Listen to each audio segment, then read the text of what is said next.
दोस्तों, हमने अंग्रेजों की फूट डालो और राज करो की अंग्रेजी नीति के बारे में तो सुना ही होगा। इसी नीति के कारण भारत और पाकिस्तान के बीच हमेशा विवाद रहता है। कुछ ऐसा ही किस्सा इजराइल और फलस्तीन का है। वह भी अंग्रेजों की डिवाइड एंड रूल पॉलिसी का नतीजा भुगत रहा है। लेकिन इस इजराइल और फलस्तीन की लड़ाई को देखकर कुछ सवाल आम आदमी के दिमाग में आते हैं, जैसे ये विवाद का कारण क्या है, हमास और फलस्तीन अलग अलग है क्या, इजराइल कैसे बना, और चारों तरफ मुस्लिम देशों के बीच यहूदी देश कहां से आ गया, यरूशलेम क्या है और यह तीन धर्मों के लिए इतना इम्पोर्टेंट क्यों है। इन सब सवालों का जवाब हम वीडियो में ढूंढने की कोशिश करेंगे। नमस्कार दोस्तों, स्वागत है आपका आपके अपने अनोखे चैनल बी सिंप्लीफाइड में।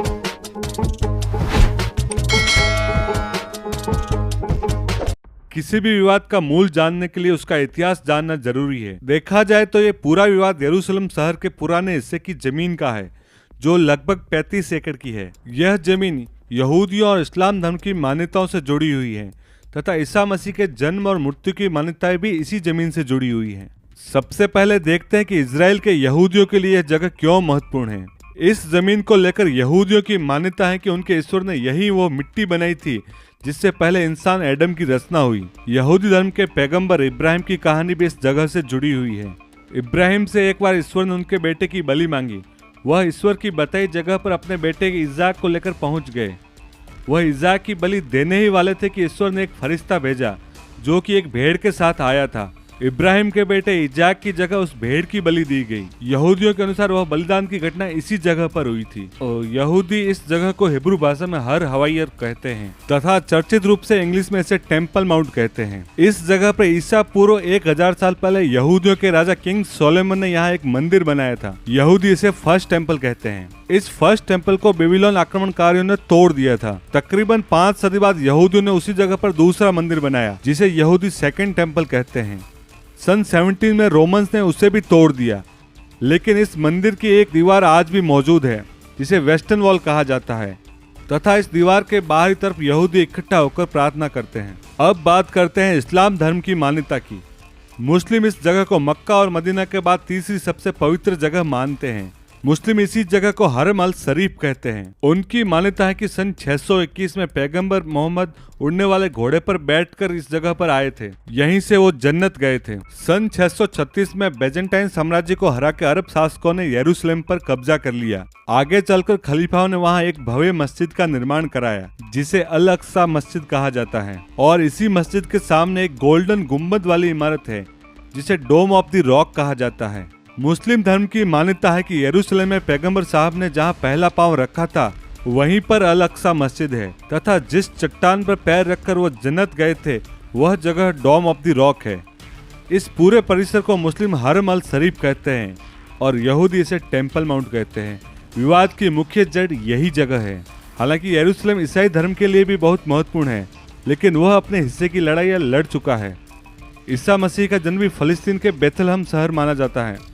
इसके अलावा यह भी माना जाता है कि ईसा मसीह को सूली पर यरूशलेम में चढ़ाया गया था और मरने के बाद वह पुनर्जीवित भी यहीं हुए थे। इसीलिए यरूशलेम ईसाई धर्म वालों के लिए भी बहुत ही महत्वपूर्ण जगह है। ईसाइयों और अरबों के बीच इस पर कब्जे के लिए 10वीं सदी के अंत से लेकर 12वीं सदी के बीच काफी युद्ध हुए जिसे क्रूसेड कहा गया। ईसाई धर्म के अनुसार इसे ईसाई धर्म युद्ध कहा गया। लेकिन इन युद्धों में आखिर अरबों की जीत हुई तथा यरूशलेम पर मुसलमानों का कब्जा हो गया और धीरे धीरे ईसाई जनसंख्या फिलिस्तीन में कम हो गई तथा यहूदी और मुस्लिम विवाद के दो पक्षकार रह गए।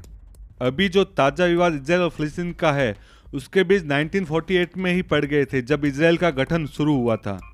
देखा जाए तो हजारों वर्ष पहले यहूदी यहीं रहते थे तथा इसे लैंड ऑफ जूस या लैंड ऑफ इजराइल कहा जाता था। लेकिन अरब के कब्जे के बाद धीरे धीरे यहूदी इस जगह पर बहुत कम रह गए और ज्यादातर यूरोप में शिफ्ट हो गए। लेकिन यह जहां भी जाते थे उनके साथ सेकंड क्लास सिटीजन जैसा व्यवहार होता था, क्योंकि मान्यता है कि ईसा मसीह को सूली पर चढ़ाने वाले यहूदी ही थे। इसलिए यूरोप में जहां ज्यादातर जनसंख्या ईसाई है उनके मन में यहूदियों के प्रति नफरत थी। इसके अलावा यहूदी ज्यादातर धनवान थे तथा ब्याज का धंधा करते थे जिसे चर्च बहुत ही बुरा मानता था तथा ईसाई धर्म में इसकी अनुमति नहीं थी। यह भी एक कारण था कि आम लोगों में यहूदियों के प्रति आक्रोश था। यहूदियों पर हर जगह अत्याचार होता था। इसलिए यहूदियों को लगा कि जब तक उनका अपना देश नहीं होगा उन्हें कहीं भी सुकून नहीं मिलेगा। इसलिए अपने देश की मांग को लेकर एक मूवमेंट चलाया जिसे जायोनिज्म कहा गया। इस मूवमेंट को समर्थन मिला फर्स्ट वर्ल्ड वॉर के दौरान। 1914 में जब फर्स्ट वर्ल्ड वॉर हुआ तो ब्रिटेन तथा जर्मनी आमने सामने थे। जर्मनी को ऑटोमन एम्पायर का सपोर्ट था जो उस समय फलस्तीन पर शासन कर रहा था। उस समय ब्रिटेन को यूएसए तथा यूएसएसआर का सहयोग चाहिए था। इन दोनों देशों में उस समय यहूदी कम्युनिटी बहुत ही प्रभावशाली थी तथा राजनीतिक निर्णयों को प्रभावित करने की क्षमता रखती थी। इसीलिए यहूदियों को खुश करके यूएसएसआर तथा यूएसए का युद्ध में सपोर्ट लेने के लिए इंग्लैंड ने बेलफोर्ट डिक्लेरेशन डिक्लेयर किया, जिसमें लिखा गया कि यहूदियों की उनकी होमलैंड फलस्तीन में वापस बसाने में मदद की जाएगी। यहूदियों ने फर्स्ट वर्ल्ड वॉर में ब्रिटेन का जम के साथ दिया। जब 1920 में फर्स्ट वर्ल्ड वॉर खत्म हुआ तो ब्रिटेन जीत गया तथा ब्रिटेन ने सबसे पहले फलस्तीन से ऑटोमन एम्पायर को हटाकर खुद कब्जा कर लिया। फिर उसने अपने बेलफोर्ट डिक्लेरेशन को निभाया तथा यूरोप आदि जगहों से यहूदियों को लाकर फलस्तीन में बसाना चालू कर दिया तथा इसके लिए यहूदी संगठनों ने अच्छी खासी फंडिंग भी की, जिससे यहूदियों ने अरब जमींदारों से फलस्तीन में जमीन खरीदना चालू कर दिया। धीरे धीरे फलस्तीन में यहूदियों की संख्या बढ़ने लगी क्योंकि द्वितीय विश्व युद्ध होने वाला था और जिन यूरोपीय देशों में हिटलर का प्रभाव था वहां से यहूदियों की या तो मार दिया गया या फिर उन्हें भागना पड़ा और फलस्तीन अब उनके लिए सुरक्षित स्थान था। इस दौरान यूरोप में होलोकास्ट हुआ तथा हिटलर ने 60 लाख यहूदियों का नरसंहार कर दिया। सब डर कर फिलिस्तीन आने लगे। इसी दौरान सेकेंड वर्ल्ड वॉर में यहूदियों ने ब्रिटेन, अमेरिका और रूस के गठबंधन का साथ दिया तथा जर्मनी का साथ अरबों ने दिया। द्वितीय विश्व युद्ध में जर्मनी की हार हुई, लेकिन फलस्तीन में यहूदियों की संख्या बढ़ने लगी जिसका विरोध अरब लोग करने लगे। द्वितीय विश्व युद्ध के बाद यूएन का गठन किया गया ताकि विश्व में शांति बनी रहे तथा आगे युद्ध न हो। लेकिन यूएन में चलती थी उसी देशों की जो द्वितीय विश्व युद्ध में जीते थे, जैसे यूएसए, ब्रिटेन, यूएसएसआर आदि। ब्रिटेन ने बेलफोर्ट डिक्लेरेशन यूएन में प्रेजेंट कर दिया तथा अलग इजराइल देश की मांग कर दी। 1947 में जब भारत पाकिस्तान का बंटवारा हो रहा था तो अंग्रेज फलस्तीन में भी टू नेशन थ्योरी लेकर आए। क्योंकि ब्रिटेन फलस्तीन को छोड़ के जा रहा था तो गेंद उन्होंने यूएन के पाले में डाल दी। यूएन ने 11 देशों की एक कमेटी बनाई।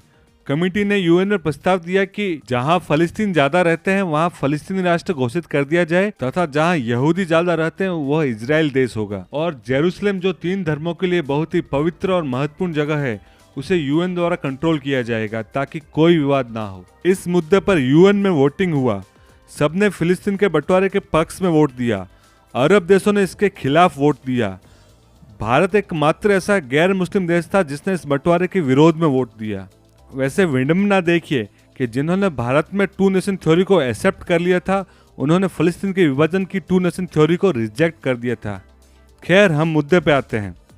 यूएन में फलस्तीन के बंटवारे का प्रस्ताव पास हो गया। इसमें यहूदियों में खुशी की लहर दौड़ गई क्योंकि आखिर इतने साल बाद उन्हें अपना देश मिल गया था। लेकिन अरब देश से बहुत नाराज हो गए। उन्होंने इजराइल को एक देश के रूप में मान्यता देने से इनकार कर दिया। इस निर्णय के बाद अंग्रेजों ने इजराइल छोड़ दिया और इसकी घोषणा के अगले दिन 14 मई 1948 को इजराइल बनने की औपचारिक घोषणा होते ही अरब देशों ने इजराइल पर हमला बोल दिया। अरब देश यानी इजिप्ट, लेबनान, सूडान, सऊदी अरब, सीरिया, ईरान आदि इन सब देशों ने इजराइल से वापस जमीन लेने के लिए युद्ध का ऐलान कर दिया। सबने सोचा कि इतने सारे देश मिलकर इजराइल को हरा देंगे, लेकिन इजराइल को पता था कि अब अगर हार गए तो उनका तो अस्तित्व ही मिट जाएगा। इसलिए आश्चर्यजनक रूप से इजराइल यह जंग जीत गया। यूएन के प्रस्ताव में मिली जमीन से ज्यादा जमीन पर इजराइल ने कब्जा कर लिया। उसके बाद पिछले 75 सालों से इजराइल छोटे बड़े कितने ही युद्ध और विद्रोह झेल रहा है। 75 साल बाद भी जमीन की लड़ाई तथा अंतहीन युद्धों का सिलसिला जारी है, जिसमें दोनों तरफ से लाखों मासूम अपनी जान गंवा चुके हैं। तो कैसी लगी आपको ये जानकारी और किन विषयों पर आप वीडियो देखना चाहते हैं, हमें कमेंट बॉक्स में कमेंट करके जरूर बताएं। आपके अपने चैनल बी इन्फीफाइड में।